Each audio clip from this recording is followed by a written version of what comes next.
Nope. Today's video is not about CRTs.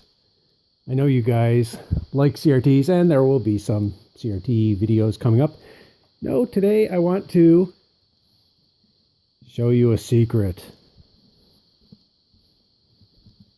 These things, the Radio Masters.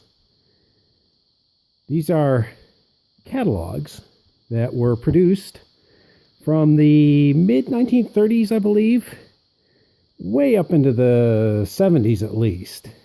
And I'll tell you, these things, the keys to the castle.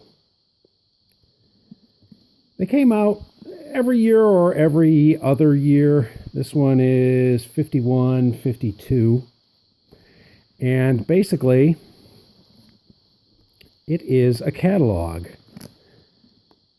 Oh, it's a catalog of all the good stuff.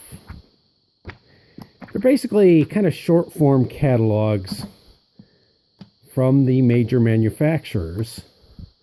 And the Radio Master people, I don't know what the name of the, well, okay, I guess United Catalog Publishers. Maybe they did these for other industries, but the Radio Masters were obviously for the electronics industry. They got short form catalogs from the manufacturers and bound them together. This is a hardcover edition. There are also softcover editions. And you can see, yeah, it's kind of cheap paper. Yeah, look at that. Ooh, pretty brown. So you do have to be a little careful with these things. But I'll tell you, these things are chocked full of data. And also lots of cool toys. They're in sections, as you could probably tell. And of course they have nice indexes and so forth, so you can kind of get to things. And it looks like we start out with tubes right away. There's of course always for the audio people, there's a bunch of classic audio stuff. This one's 51, 52, as I said, so it's a little early in the game for the real golden age stuff. But still, we're getting to some nice mics. Look at there. Wish I had a box of those things. Anyway, why these things are so great? The data. Okay, yeah, the stuff in the front, it's kind of radio porn, dirty radio pictures. All sorts of great stuff that you wish you had, or maybe you have some of this stuff and you want to look at how much it cost. Wonderful Electro Voice speakers. But the really, really good stuff, it's kind of in the back.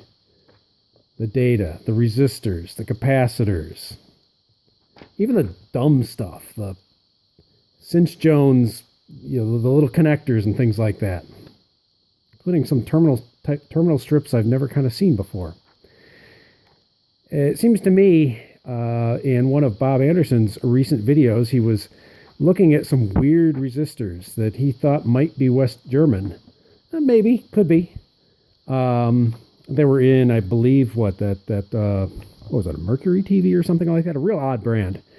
In any case, one of the nice things about these catalogs is you can kind of go through to the for instance, to the resistor section, and you might be able to identify who actually made those resistors, because, well, the different companies made slightly different types of resistors. Okay, a carbon comp is kind of a carbon comp, but, well, IRCs kind of look like that, and Allen Bradley's look a little different, and Shallcross is a little different, Ohmite's a little different.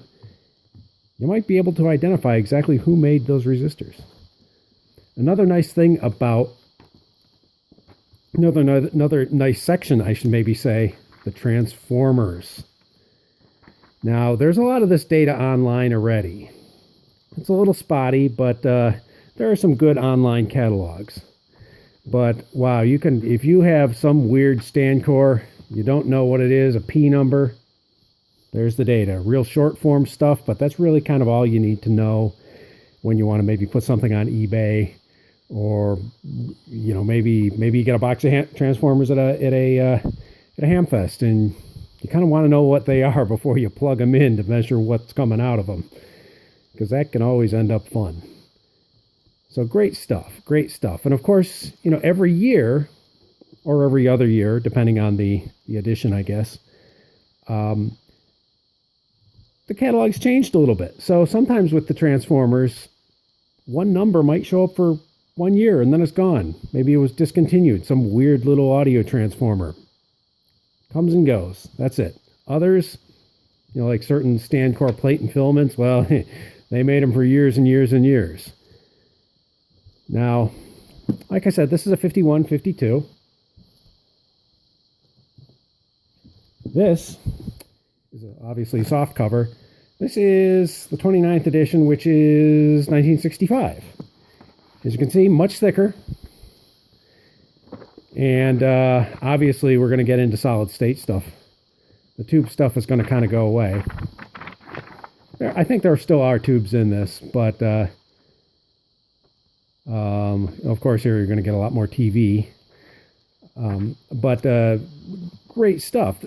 So what I recommend is collect the set. I have probably about 85% of a complete run. And they are very handy because what's in the 65 may not be in the 66. And, a lot of what's in the 51 over here is not going to be in here and vice versa. There is going to be some commonality, of course, too.